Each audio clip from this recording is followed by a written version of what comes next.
La paura quella c'è sempre, perché di notte si fa anche fatica a dormire col pensiero che questo accada. Ormai qui i negozi li hanno fatti tutti, hanno rubato da mio fratello, l'altro giorno ha rubato anche da Stefanelli, è una piaga che secondo il mio punto di vista non è di facile soluzione.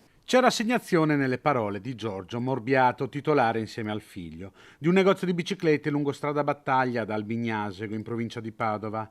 Il signor Giorgio, dopo il furto da parte di predoni, ha anche dormito in bottega per difendere i suoi averi.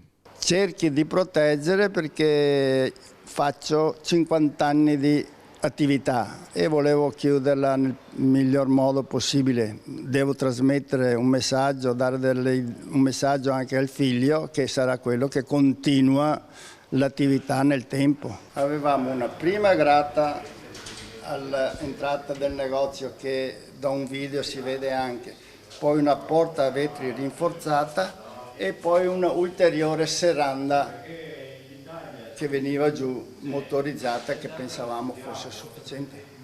Vedete la vetrina sfondata e i ladri che hanno usato un'auto, un Audi potente come ariete, non hanno avuto paura neanche di questa scalinata che hanno sfidato per distruggere la vetrata.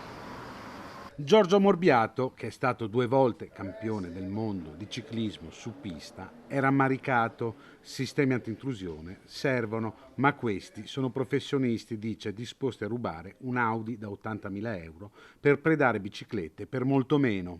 Sono professionisti, ci ripete, 4 delle 10 bici che hanno rubato le hanno abbandonate perché per loro di poco valore. I danni per Morbiato e suo figlio si aggirano attorno ai 90.000 euro. Se io mi difendo sulla porta centrale, che adesso faremo ulteriori rinforzi e tutto, entreranno da un'altra parte. Non c'è rimedio a questa soluzione.